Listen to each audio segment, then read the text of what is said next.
que traduz felicidade.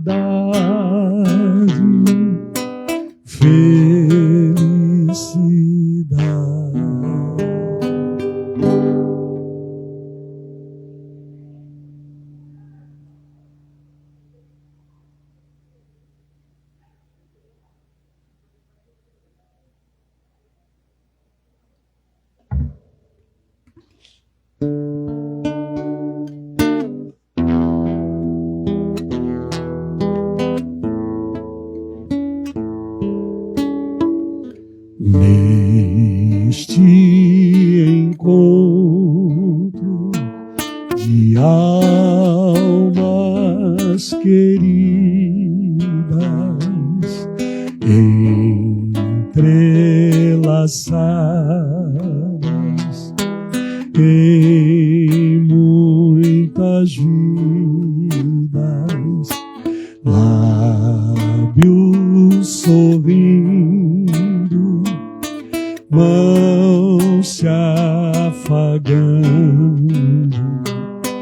preces subindo, vozes cantando, salve a fraternidade.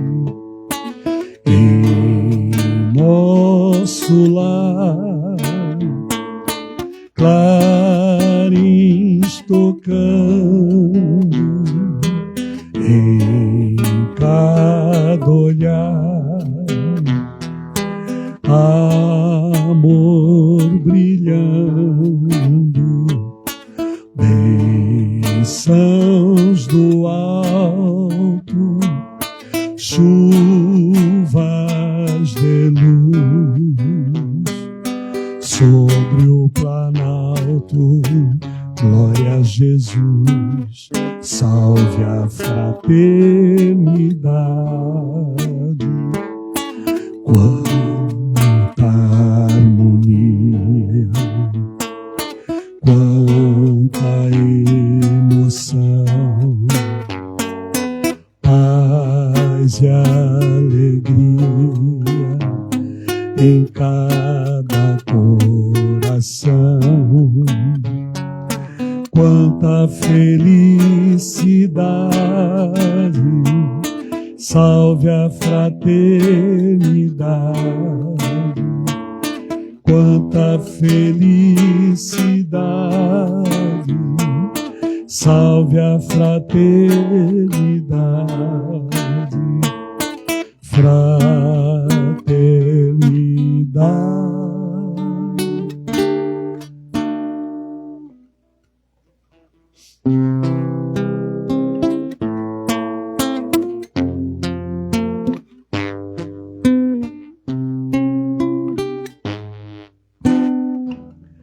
Creio em ti ao ver que a chuva cai e faz a flor nascer.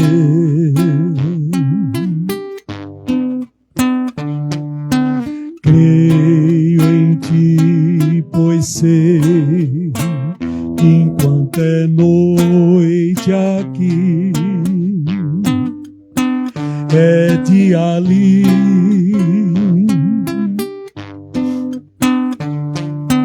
Creio em ti porque me deste o riso e a dor, me deste o amor do meu amor.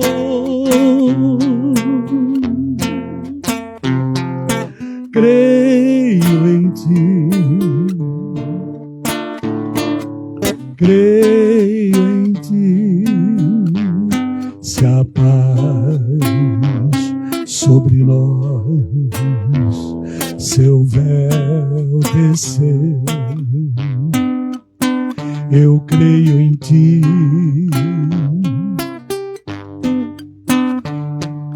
Se a tempestade a terra abalar, eu creio em ti.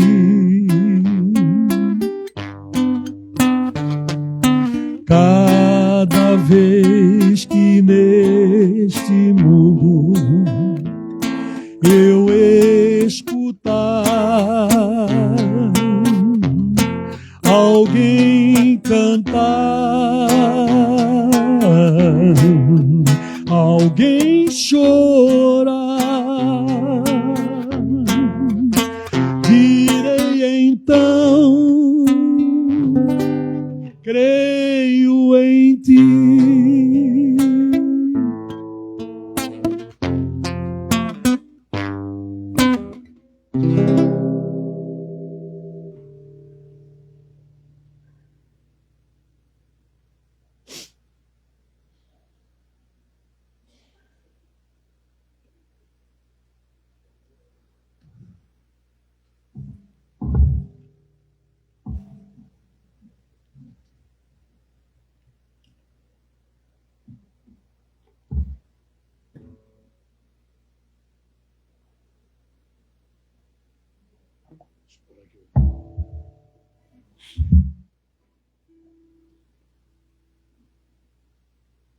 Pessoal, quero desejar a vocês aí um Feliz Natal, um ano maravilhoso, com muita paz, luz e amor para todos vocês aí, para a nossa humanidade aí.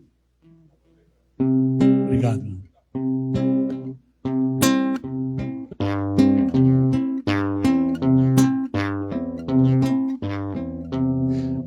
Bate o sino pequenino, sino de Belém. Já nasceu Deus menino para o nosso bem. Paz na terra pede o sino, alegra cantar. Abençoe Deus menino este nosso lar. Hoje a noite é bela, juntos à capela, felizes a rezar, ao soar o sino, sino pequenino, vai o Deus menino nos abençoar. Bate o sino pequenino, sino de Belém, já nasceu Deus menino para o nosso bem. Paz na terra pede o sino, alegra cantar. Abençoe Deus menino este nosso lar. Abençoe Deus menino este nosso lar. Tem mais uma aí, né? Desculpe o erro aí, se é que estou emocionado aqui, olha. Ah.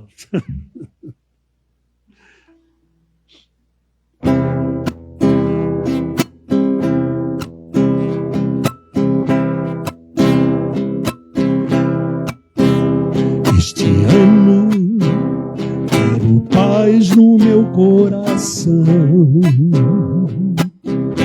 Quem quiser ter um amigo que me dê a mão.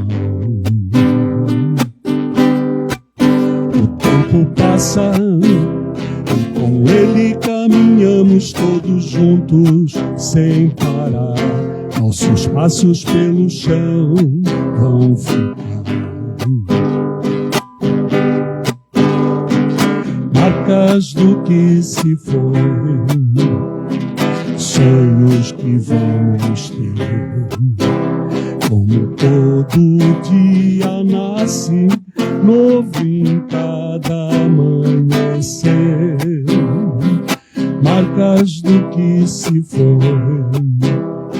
sonhos que vamos ter. Como todo dia nasce novo em cada amanhecer. Este ano quero paz no meu coração. Quem quiser ter um amigo que me dê a mão. O tempo passa e Com Ele caminhamos todos juntos sem parar. Nossos passos pelo chão vão ficar. Marcas do que se foi, sonhos que vamos ter. Como todo dia nasce novo em cada amanhecer. Marcas do que se foi, sonhos que vamos ter. Como todo dia nasce novo em cada amanhecer. Feliz Natal, feliz Ano Novo. Ho, ho, ho. Está vendo a cesta básica das crianças? Não chegou. Que graça, né? Muito bom. Testando.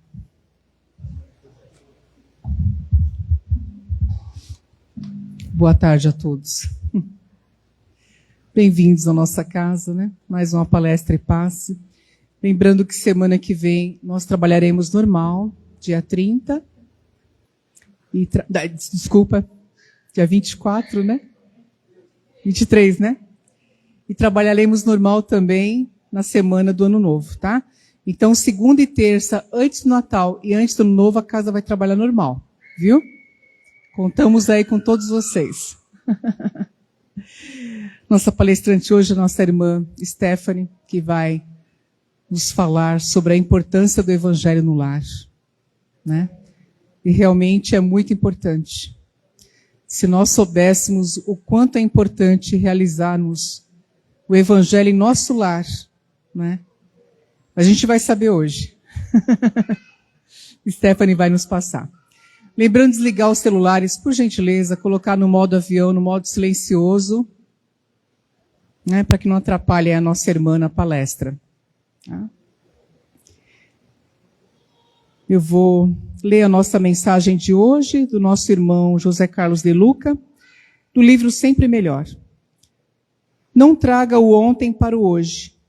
Entreguemos nosso coração ferido para os dias que já se foram. Para dar as boas-vindas ao novo dia, é preciso se despedir do dia velho. Pense e esteja decidido a deixar no chão do tempo tudo aquilo que não pode ser mais mudado. Hoje Deus lhe deu o presente mais valioso que você já recebeu em sua existência. Ele lhe deu o tesouro do tempo, para que você o aproveite e escreva, com atitudes positivas, a sua história de felicidade. O minuto de quem chega à vitória é o mesmo minuto de quem experimenta o fracasso. Vamos dar corda no relógio de nossa vida. Maravilhoso, né? Chegando no final de ano, vamos deixar o passado no passado e vamos nos preocupar com o hoje, porque o hoje é o dia mais importante na nossa vida. Nós nem saberemos se vai haver amanhã, mas o hoje nós estamos aqui. Então esse é o dia mais importante, né? Então vamos rogando ao nosso Mestre Jesus e a equipe espiritual desta casa bendita, o amparo, a inspiração e a proteção para cada um de nós na tarde de hoje. Que possamos, Mestre amado, fazer a Tua vontade e não a nossa, Senhor. Pai nosso que estais no céu, santificado seja o vosso nome. Venha a nós o vosso reino e seja feita a vossa vontade, assim na terra como nos céus. O pão nosso de cada dia nos dai hoje. Perdoai, Senhor, as nossas ofensas e ajudai-nos a perdoar aqueles que nos têm ofendido.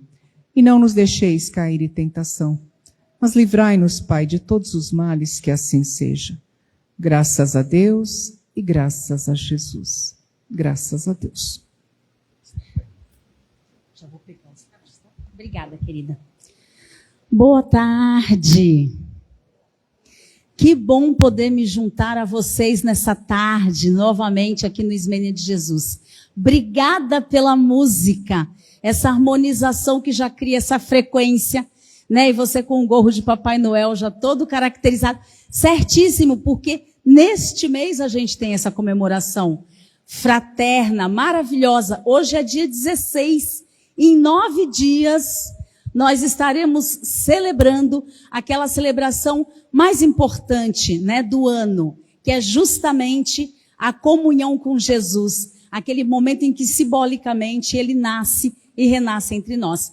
E aí, como a nossa companheira Rita já adiantou, a nossa conversa nessa tarde vai girar em torno do Evangelho em Casa.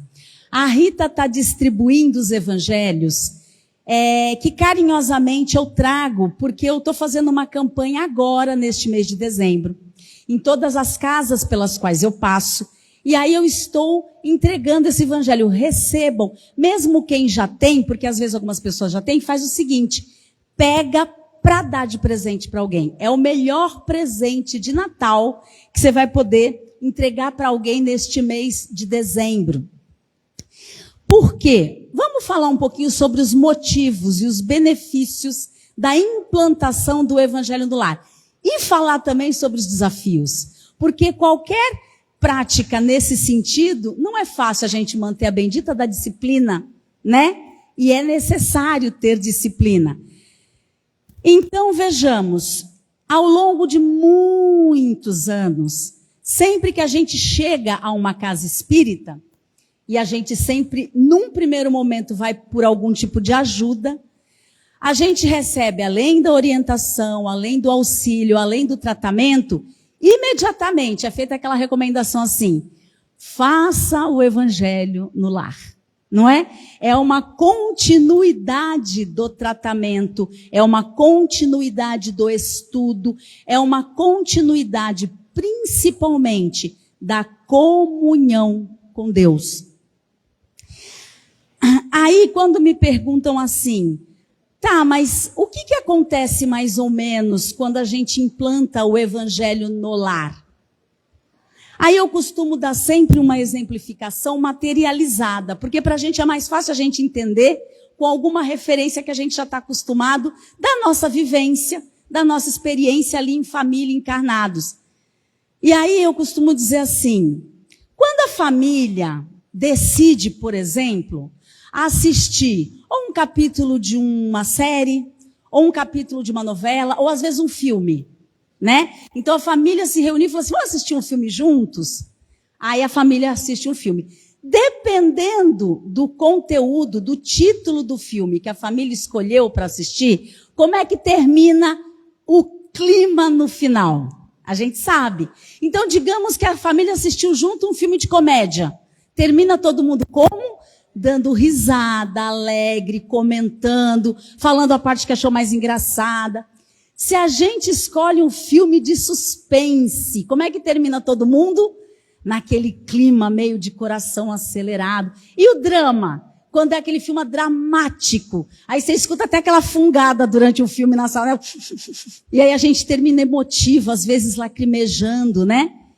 E quando é um filme de terror, daqueles que você toma susto do início ao fim, termina todo mundo amedrontado, não é assim? Detalhe, a gente não quer nem ir no banheiro sozinho, não é verdade? Tomou bastante guaraná, comeu pipoca, tá morrendo de vontade de ir ao banheiro, fala, não vou, vai aparecer a assombração lá no espelho.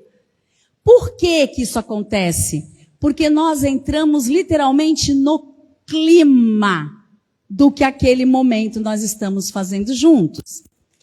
Então, vamos usar esse comparativo para dizer o que será que acontece quando eu faço o evangelho no lar com a minha família. Sabe isso que a gente chama de clima, como eu dei o exemplo ao final de um filme? A gente, dentro do espiritismo, também chama isso de psicoesfera do ambiente. Então, sabe o que acontece quando eu implanto o evangelho no lar e eu pratico com disciplina e constância o evangelho lá na minha casa? Eu trago a psicoesfera de Jesus para dentro do meu lar. Então, quando termina a prática do evangelho, aquele culto do evangelho naquele dia, a gente está todo mundo naquele mesmo clima. E eu fiz questão de trazer esse tema neste mês de dezembro, Porque é um mês que também, devido à psicoesfera social, porque é um que a gente já está se preparando para o nascimento de Jesus, mesmo que figurativamente, a gente já fica naturalmente mais caridoso, mais benevolente. A gente não fica assim, mesmo não querendo. Aquele que tem um espíritozinho de Grinch, lembra aquele filme do Grinch? A gente de vez em quando tem um espíritozinho de Grinch quando vai chegando o Natal, né? Mas vocês já perceberam que à medida em que aproxima a data, vai dando aquela amolecida, vai dando aquela melada no coração, vai ficando mais adocicado, porque naturalmente nós estamos mais propensos à fraternidade, à caridade, à reconciliação. Como a gente fica mais propenso à reconciliação nesse período? Então, é um momento excelente, e não que todos os demais meses e momentos do ano não sejam, mas para a gente ganhar um pouco mais de consciência. E ou implantar o evangelho no lar, ou retomar o evangelho no lar nas nossas casas. Falando da minha experiência pessoal, gente, eu entrei para a doutrina espírita em 1994. Em 95, eu ganhei o meu primeiro evangelho segundo o Espiritismo de presente de uma dirigente maravilhosa chamada Dona Lurdinha, que ela era dirigente do Centro Espírita Emmanuel em Praia Grande. Hoje ela já está desencarnada. E esse evangelho que eu ganhei em 95 dela é o mesmo que eu mantenho comigo até hoje. Ele tem 30 anos. Esse ano ele completou 30 anos. Ele já está todo velho, né? Eu até ia trazer e esqueci de colocar no carro. A capa já está solta. Eu já passei por algumas casas, já mudei de casa ao longo desses 30 anos. Ele foi comigo para as casas. Teve uma casa que eu morei que inundou. Ele foi na inundação, molhou tudo, eu pus no sol para secar. E assim vai. Então, a importância do evangelho no lar é exatamente essa. Só que aí existem questões que a gente sempre esbarra, né? Tem gente que fala assim, eu não estou praticando o evangelho no lar porque eu não tenho evangelho. Acabei de acabar com essa sua desculpa. Agora você tem o evangelho. Aí tem gente que fala assim, mas sabe o que acontece? Eu me confundo um pouquinho. Eu vou acabar com essa sua segunda desculpa. Se vocês abrirem, todo mundo recebeu na primeira página esse roteirinho. É um roteiro extremamente simples e fácil, que eu já coloquei como marcador de página de propósito, que você não tem nem desculpa para tirar mais ele de dentro do evangelho. Ou se você for presentear alguém com este evangelho, você peça para a pessoa fazer este roteiro, que é muito simples. Como que eu faço o roteiro, né? Como eu aplico o evangelho no lar, como eu pratico. Então diz aqui, escolha um dia e um horário fixos na semana. Por que tem que ser horário e dia fixos na semana? Porque só a gente encarnado e só os espíritos que ainda não estão suficientemente evoluídos, trabalham no improviso. Na espiritualidade avançada, tem improviso? O que vocês acham? Não. Tanto que vocês lembram que muitas pessoas conhecem essa história, quando o Chico foi começar o trabalho dele dentro da doutrina espírita, e ele falou para Emmanuel assim, o que eu preciso fazer? Emmanuel falou assim, ter disciplina. Aí ele falou, tá bom, e o que mais? O Emmanuel falou assim, manter a disciplina. Falou, e o que mais? Ele falou, terceiro aviso, disciplina.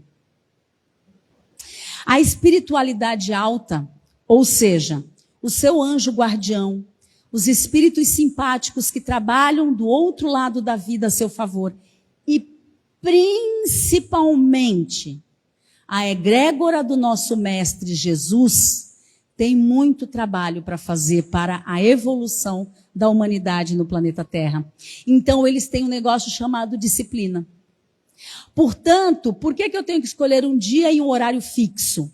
Porque naquele dia, naquele horário, toda semana, você começando e insistindo e persistindo e permanecendo com a prática do Evangelho, naquele dia, naquele horário, todos estarão lá, aguardando para poder, junto com você, porque eles também praticam esse Evangelho, praticarem o Evangelho no lar. E aí, gente, mas qual dia, qual horário? Claro que vai depender da configuração de cada família. Tem gente que às vezes faz no domingo de manhã, porque não é muito comum, é até meio cultural, que domingo de manhã o pessoal vai para o culto, vai para a missa, não é assim, em família?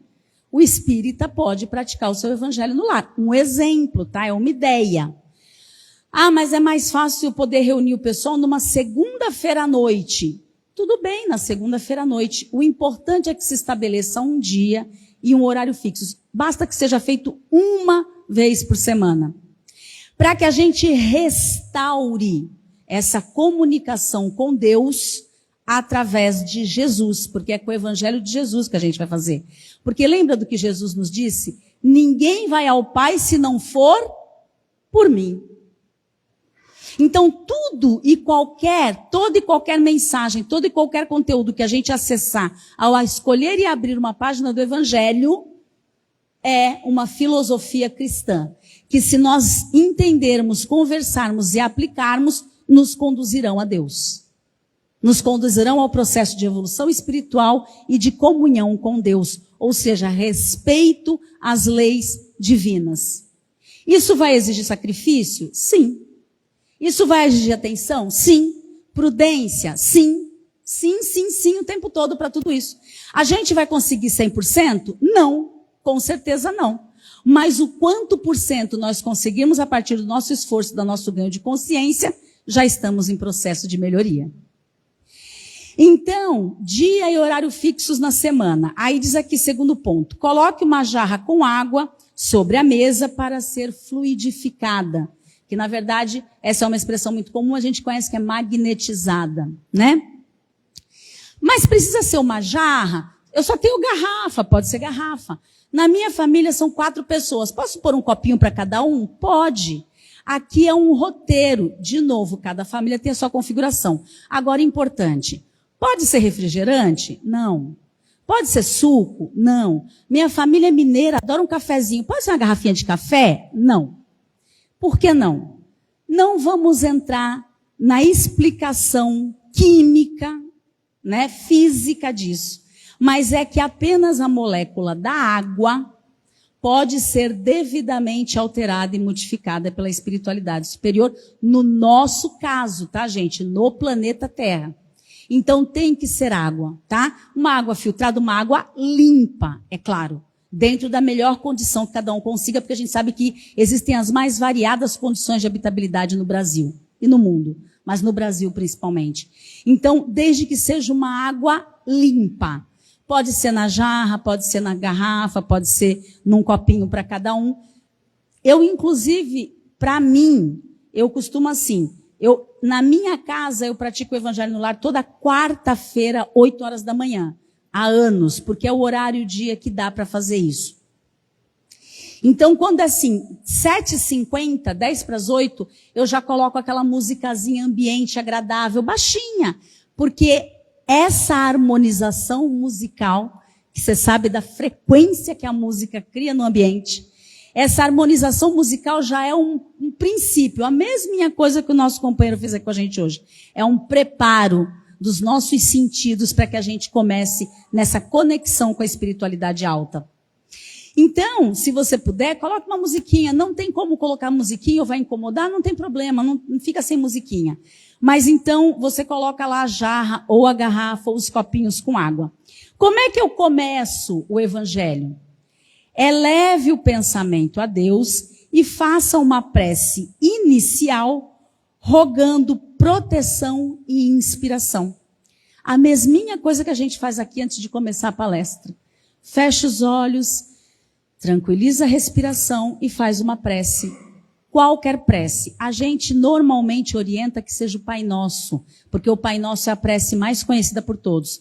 Mas às vezes as pessoas me falam assim, eu adoro a prece de Cáritas. Posso abrir o meu evangelho com a prece de Cáritas? Pode. Eu adoro a oração de São Francisco de Assis. Eu tenho uma identificação com essa oração? Pode ser? Pode. Eu sou devoto da Virgem Maria. Eu queria começar com uma Ave Maria. Pode? Pode. Lembra que eu vou repetir sempre isso. Cada família tem a sua configuração. E muitas vezes aquela determinada oração conversa melhor com aqueles espíritos que estão ali reunidos. Então a gente orienta que seja um Pai Nosso, mas pode ser uma outra prece. curta, simples e o mais importante, que seja uma prece sentida. Que você esteja sentindo, que quem fizer essa prece esteja sentindo essas palavras. Feita a prece, selecione e leia em voz alta um trecho do Evangelho segundo o Espiritismo. Esse que você acabou de receber. Então, depois de feita a prece, você já pediu inspiração, você vai escolher uma página e a lição que cair, aquele texto que cair, será só aquele texto. Vai ser lido para aquela prática do Evangelho daquele dia. Se nós estivéssemos fazendo hoje, ó, o trecho que caiu aqui para a gente foi... Está meio escuro aqui, deixa eu tentar... E pequenininho, deixa eu tentar ler aqui. Foi o trecho... O óbolo da viúva. Então, hoje, se nós fôssemos fazer, nós leríamos esse texto. O óbolo da viúva, até o final dele. É uma leitura simples. Ler em voz alta não é gritando, é para que todos que estejam no ambiente escutem. Li o trecho. O que a gente faz na sequência? Converse brevemente com os demais participantes sobre o trecho lido. Acabou de ler o trecho do Evangelho? Comece um diálogo, uma conversa. Prestem atenção. Diálogo não é discussão. Tá, gente? Não é debate. Nós espíritas de muito tempo sabemos que isso acontece direto, né? Dependendo do que a família estiver vivendo e dependendo do trecho que cair, vai começar assim: falei que ia sair essa mensagem para você hoje? Aí para mim não, para você. Ah, mas você é espírita há mais tempo que eu. E aí vai começar uma discussão. Eu estou comentando sobre tudo isso porque eu tenho a prática do Evangelho de 30 anos no lar, tá? Então, assim, à medida que a gente vai fazendo, a gente vai sabendo quais são as armadilhas, né? Então, é uma conversa, um diálogo. E não cabe entendimento errado ou certo. Então, pergunte: o que você entendeu desse texto? Ah, eu entendi isso. Você sentiu alguma coisa? Senti. E mais, não é porque eu conheço um pouco mais da doutrina, eu trabalho no Ismênia de Jesus, ou eu frequento, ou eu auxilio, que durante o Evangelho no Lar, eu vou ser a mentora absoluta daquele texto ou daquele Evangelho. Todos têm a contribuir. Muitas vezes uma pessoa que tem bem menos tempo de prática de Evangelho que eu, pode fazer uma observação e ter uma interpretação que vai me acrescentar demais, que até hoje eu não tinha dado conta. Ainda mais quando o assunto é família. Porque se tem alguém que conhece a gente intimamente, são aqueles que convivem com a gente dentro da mesma casa. Então é um diálogo, tá, gente? É uma conversa breve, em que todos podem e devem contribuir. Ah, mas essa pessoa da família é tímida, quase não fala nada. Eu tenho que obrigar a falar? Não. Se a pessoa não quer, não, eu não gostaria de comentar nada. Respeite, não tem problema. Pode ser que naquele dia não comente, mas no outro dia comente. Isso tem que ser muito orgânico, muito dinâmico. Feito o diálogo, qual é o próximo passo?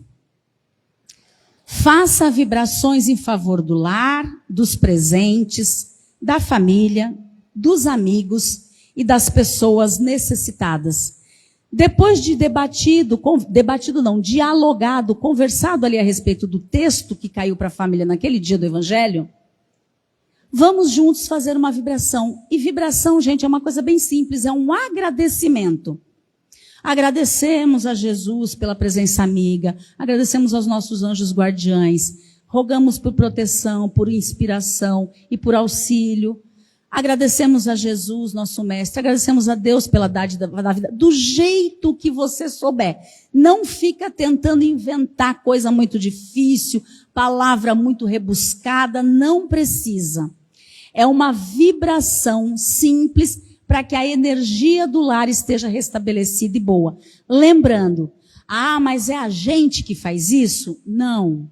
Enquanto a gente está fazendo a prática do lar, é exatamente igual no centro espírita.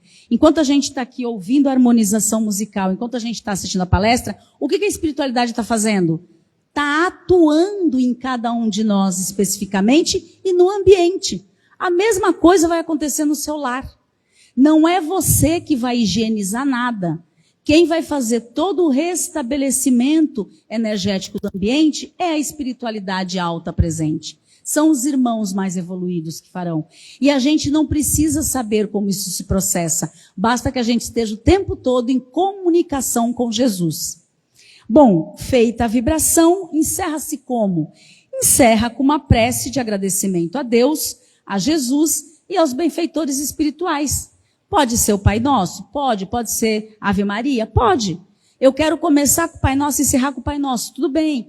Começar com a Ave Maria e encerrar com o Coração de Jesus de Assis. Tudo bem. De novo, o importante é que seja uma prece sentida, percebida. É o estado de presença do teu espírito que conta. E depois, então, da prece de encerramento, sirva a água fluidificada a todos os participantes. Então, cada um vai tomar a sua aguinha. E por quanto tempo isso? Está aqui no rodapé, que vocês vão ler, está assim, tempo indicado, 30 minutos. Veja, não é tempo determinado nem imposto, é tempo indicado. E por quê? Normalmente esse trabalho todo se dá por volta de meia hora e é o suficiente. Só que, de novo, como cada família tem suas características específicas, existem aquelas questões que as pessoas frequentemente têm dúvida e perguntam. Criança pode participar no Evangelho do Lar? Deve. Gente idosa, ou gente acamada, ou gente adoecida, pode participar do Evangelho do Lar? Deve. O pet da casa pode participar do Evangelho do Lar? Deve. Aliás, quem faz Evangelho do Lar há muito tempo e tem um cachorro ou um gato ou qualquer bichinho, já sabe que naquele dia, naquele horário, eles dão alarme. São os primeiros a chegar para o Evangelho do Lar antes da família toda, não é? Lembra a história da psicoesfera, da frequência? Eles são bem mais sensíveis a essa energia. Eu falo isso porque eu tenho uma vira-latinha, a Doguita, e ela participa do Evangelho no Lar. Então, quarta-feira, 7h30, a bichinha já está lá do lado da mesa esperando. E às vezes ela até chora, às vezes até late para chamar a atenção. Eu falo, calma que não, você está muito ansiosa, Doguita, dá uma segurada que é só daqui a meia hora. E aí, por que o tempo estimado é de 30 minutos, mas pode reduzir? Digamos que na família tenham crianças. Criança, gente, até os seus 6, 7, 5, é um bichinho inquieto. Dificilmente uma criança consegue ficar por meia hora. Então, quando a criança começar a participar, se você conseguir manter ali ela participando por 15 minutos, 20, já tá bom. Às vezes é uma pessoa idosa que não tem resistência, diminui-se o tempo, não tem problema. O importante é essa comunhão. O importante é essa participação. Isso é fundamental. Outra questão também muito importante é assim. Algumas pessoas falam assim, Stephanie, você fala em implantar o Evangelho no Lar, é que você não sabe como é na minha casa. Aí eu respondo, é porque vocês não sabem como é na minha. O vento que sopra lá, sopra cá. Vocês podem ter certeza absoluta disso. Eu pratico o Evangelho no Lar há 30 anos. Vocês acham que em 30 anos a minha família sempre foi do mesmo jeito e tudo sempre transcorreu bem? Não. Obrigada, Rita. Lembrando que o meu filho hoje está com 18. Eu comecei a praticar o Evangelho no Lar, eu nem estava grávida dele ainda. Antes de meu filho praticar comigo, eu já praticava sozinha. Depois eu me casei. Insisti para o meu marido praticar. Homem é um bichinho mais resistente para praticar o Evangelho no Lar. Meu marido só praticava quando ele estava com sérios problemas. A vida melhorou, esquece o Evangelho no Lar. Isso tudo faz parte, gente. De novo, é a dinâmica da vida. Aí o meu filho nasceu. Enquanto é bebê, tranquilo. Vai chegando nos 7 anos. Já fica um pouquinho mais difícil você conseguir manter a criatura no Evangelho. Meu filho com 6, 7 anos, que é aquela fase da alfabetização da criança, o que acontece quando a criança começa a ler? Ela começa a ler tudo, né? Ela quer ler tudo, ela vai lendo placa. Começava o Evangelho, o que ele falava? Eu quero ler a mensagem. Só que vocês sabem como são as palavras do Evangelho, né? Acho que era 20 minutos só para ele conseguir ler o trecho que a gente tirava. E mais, no meio do caminho, por exemplo, o julgo leve. Mãe, o que é julgo? Taca procurar no Google o Ju.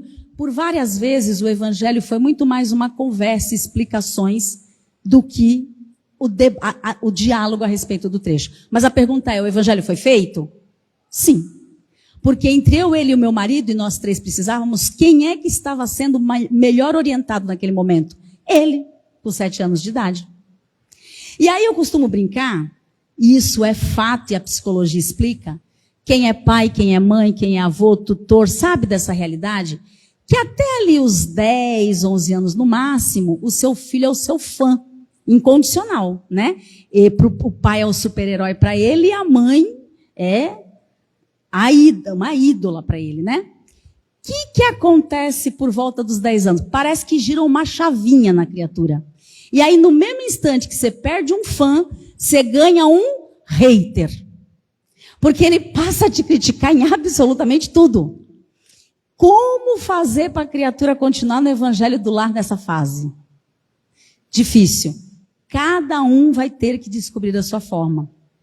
Meu filho, com aproximadamente 12 anos, ele ficou um tempo sem participar do evangelho. Teve até uma época que ele ficou bravo com Jesus, que ele falou para mim assim, mãe, você me fala de Jesus, Jesus é um impostor. Eu adorei a palavra. Jesus é um impostor. Ele buscou pelo menos um adjetivo inteligente. Falei, por que Jesus é impostor, filho? Não, porque você fala de milagre, mas eu falei, filho, não é bem por aí. E tive um longo diálogo com ele. Uma semana depois ele veio dizendo, mãe, será que Jesus me perdoa? Porque ele não é impostor, não. Eu descobri que é verdade, agora já estou arrependido. Falei, então no evangelho tu pede perdão para Jesus lá, falar que ele não é impostor, coisa nenhuma. Se enganou. E uma vez ele muito bravo comigo, porque ele tinha feito uma coisa errada e eu tinha aplicado um castigo, mas um castigo assim simples. Sem eu ver, ele foi no final esse mesmo evangelho que está comigo há 30 anos. Ele rasgou a última página e riscou a antepenúltima. E eu não tinha visto. Como ele já estava meio ácido naquele período, né? Eu falei, filho, quando tiver o evangelho, eu quero que você participe. Ah, não, vamos participar, depois a gente conversa. Começamos o evangelho. E como a espiritualidade faz isso até para ajudar a gente, para inspirar, quando eu peguei o evangelho, eu fui para o final, coisa que eu nunca tinha feito. E aí eu vi a última folha rasgada e a penúltima riscada. Mães, o que dá vontade de fazer nessa hora com a criatura? Aí eu respirei e pensei, Senhor, eu falo sobre o evangelho, eu pratico o evangelho. O que eu faço agora? Aí eu pedi assim, Maria, egrégora de Maria, me dá uma inspiração do que fazer. A gente estava começando o evangelho. Se eu lhe desse uma bronca dele e tirasse ele da mesa, eu estaria fazendo algo ruim para ele e para mim. Aí eu virei para ele e perguntei assim, filho, o que aconteceu aqui atrás do meu evangelho? Lembra que criança faz e esquece? Ele já não lembrava mais. Na hora em que eu abri, ele ficou branco, pálido, ele perdeu a cor. O lábio dele ficou até roxo. Que ele falou, aí ele lembrou que tinha depredado o meu evangelho, né? Que ele tinha tido assim uma coisa meio rebelde. Ele falou, mãe, eu acho que eu estraguei. Só tínhamos eu, ele e meu marido. Não podia ser eu nem meu marido, só podia ser ele. Aí eu falei para ele assim, filho, deixa eu te falar uma coisa, por que você fez isso no fundo, no final do evangelho? Foi para que eu não visse? Mãe, foi para que você não visse. E aí eu tenho certeza que foi inspiração de Maria. Eu virei para ele e falei assim, foi muito inteligente a sua atitude, muito, porque você foi estragar o final do evangelho, que na verdade acabou que não estragou as mensagens, porque no final são só aquele roteiro, né? E para que eu não visse. Mas, parabéns, você é um rapaz, um menino muito inteligente. Só que lembra que a gente sempre aprende no evangelho, que Jesus nos diz? Que a gente pode usar qualquer potência que a gente tenha para o bem ou para o mal. A inteligência é uma habilidade. Nesse momento, você aplicou sua habilidade para o bem ou para o mal? Aí ele falou, para o mal, né, mãe? Eu falei, Então não faz mais. E nunca mais ele fez e a gente continuou o evangelho. Eu estou aqui só citando esses exemplos, dando esses depoimentos, por a gente entender. Porque assim, não pensem que ao longo desses muitos anos, em nenhum momento eu esqueci, ou às vezes a gente interrompe. Deixa de fazer, fica 1, 2 meses, a gente troca de mal com Deus, ou quando está fazendo outra coisa muito ocupado, nem lembra, nem faz o evangelho no lar. Mas é importante que o quanto antes a gente retome, e que quanto mais a gente tiver essa disciplina, melhor. Tá, gente? Então, eu estou explicando tudo isso porque todas essas questões são muito dinâmicas. Então, se na sua casa não tiver ninguém que queira, aceite participar do Evangelho no Lar, faça você. sozinho. Porque, veja, tem gente também que fala assim para mim, Stephanie, eu não tenho como ajudar aqueles espíritos lá que estão comigo naquela casa. Porque nós já sabemos, e a doutrina esclarece isso para a gente há muito tempo, e insiste nessa informação, que dentro do reduto familiar, normalmente, não que seja regra, tá, gente? Nós temos contato com desafetos. A maioria é desafeto, não é afeto. A gente ainda dá sorte, sim, de ter um ou outro com que a gente tem mais afinidade. Mas existem grandes desafetos dentro da nossa família. E aí, eu não estou fazendo o evangelho para resolver a vida do outro. Só existe um espírito que eu posso modificar ao longo dessa minha experiência. Qual espírito é esse? O meu. Só que à medida em que eu me transformo, lembra da psicoesfera do ambiente? Isso vai tomando uma proporção maior. À medida em que eu pratico o evangelho no lar na minha casa, eu vou angariando inspiração, proteção, orientação, cura, ajuda para mim e para os que estão ao redor. Segundo uma vez, Bezerra de Menezes, Dr. Bezerra de Menezes, numa comunicação que ele deu na Instituição Espírita de Brasília, que é a casa onde a Maíse Braga, nossa querida amiga palestrante, trabalha. Uma vez, falando a respeito do Evangelho no Lar, Bezerra de Menezes, numa comunicação, comentou que se num prédio de muitas unidades, um apartamento, uma casa, um imóvel, uma família começar a fazer o Evangelho no Lar, implantar o Evangelho no Lar, em um ano, todo o prédio passa a estar iluminado. Porque é isso que acontece. São esses os benefícios do Evangelho no Lar. Só para finalizar, para mim, uma prática do Evangelho do Lar, se a gente remontar ao passado, um indício da importância disso e da potência desse exercício, aconteceu quando Jesus foi até a casa de Pedro. Jesus foi curar a sogra de Pedro, que estava muito doente. Aliás, aquela sogra amarga, a sogra de Pedro é aquela pessoa azeda, a sogra que todo mundo gosta de ter. Era assim a sogra de Pedro. E Jesus foi, a pedido de Pedro, até a casa para diminuir, o sofrimento daquela sogra, daquela senhora. E ele curou. E imediatamente, inclusive agradecida, ela começou a preparar alimento para eles. E aí, é claro, quando o pessoal no entorno ficou sabendo que na casa de Pedro tinha chegado Jesus de Nazaré, como a gente vê nos relatos bíblicos, começou a acontecer, o povo começou a vir, E trazer quem estava coxo, trazer quem estava endemoniado, trazer quem estava doente, E começaram porque lembra, sempre que falava-se, Jesus de Nazaré está aqui, muitas pessoas se ajuntavam. E quando Jesus percebeu aquela reunião de pessoas e chegando cada vez mais pessoas, ele ali fez alguns atendimentos, mas, muito importante essa informação, pelo menos para mim, ele então disse para aquelas pessoas, mais importante é que vocês se unam todos os dias, no mesmo horário, e façam uma prece a Deus. Porque ele, Jesus, não estaria ali para sempre. Mas como aquelas pessoas conseguiriam auxílio? Se mantivessem a frequência dele no ambiente. E, inclusive, foi nessa ocasião em que Jesus falou para aquelas pessoas assim, não chamem mais Deus de Senhor. Chamem Deus de Pai. Ele é o nosso Pai. E a forma como vocês devem se dirigir a Ele é Pai nosso que está no céu. E ali Jesus ensinou para aquelas pessoas a oração do Pai Nosso. Não foi só nesse lugar e nem a primeira vez que ele fala, ele ensinou bem antes. Mas para aquele grupo de pessoas, ele então ensina a oração do Pai Nosso. E é nesse momento, porque depois ele sabe que ele vai se retirar, e ele então orienta aquelas pessoas, para que na verdade, se a gente parar para pensar, é fazer um evangelho no lar. Cada uma na sua casa. Outro dado muito importante que eu acho interessante nós sabermos, Francisco Cândido Xavier, quando ainda rapaz, começou o seu trabalho dentro da doutrina espírita, ainda no princípio, sem muita informação, sem muita orientação, Emmanuel disse a ele assim, Chico, Pratique o evangelho no lar. Só que o Chico praticava diariamente, tá, gente? A gente fazendo uma vez por semana já tá bom, mas o ideal seria diário. Mas nem vou falar diário que a gente não consegue mesmo. Mas pelo menos uma vez por semana.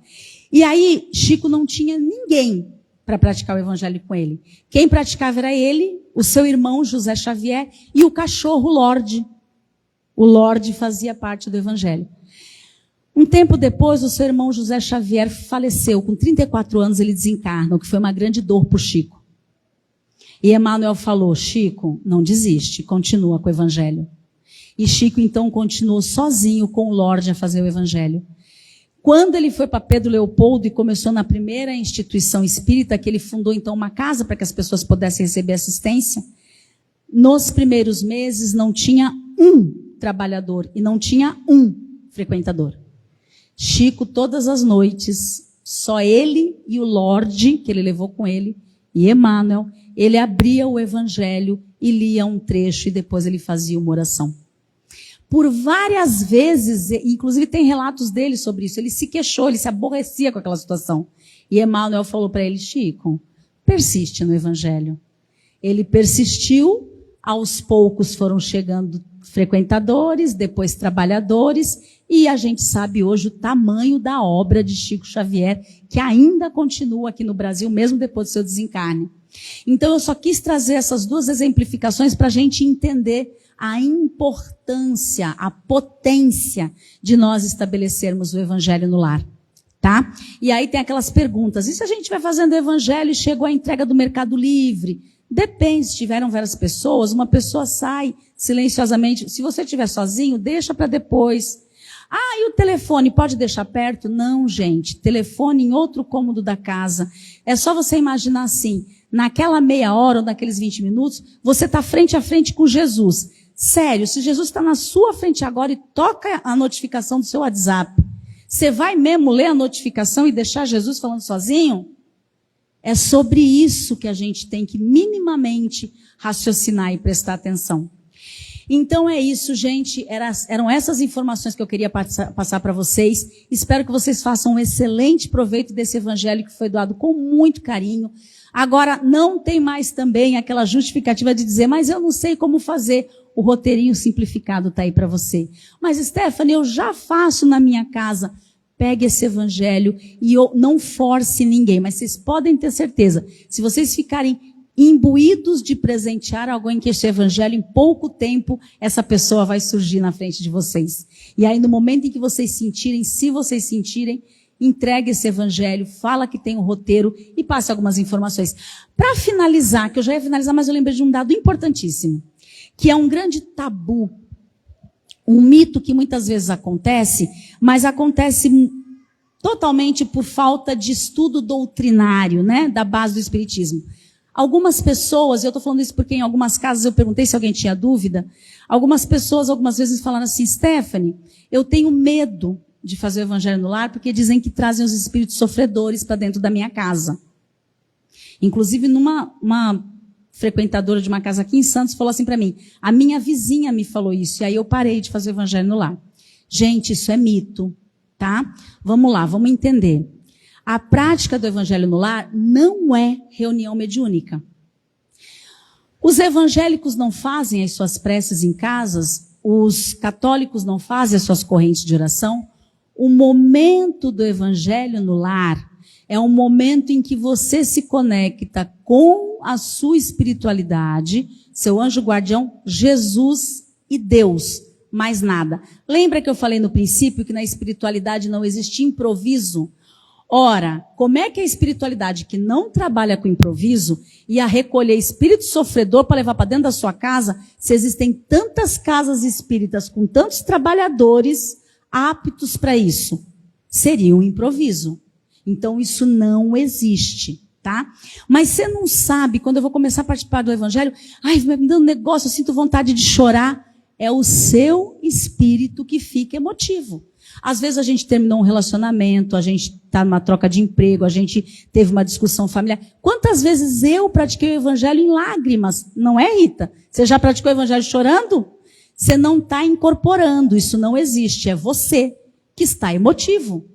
Então, não existe incorporação em evangelho no lar. Evangelho no lar não é prática mediúnica, não é reunião mediúnica, é uma prece, uma oração, é uma prática que vai fazer você entrar em conexão com Deus através do seu principal mestre e guia, que é Jesus, para nós, né? Para nós na humanidade.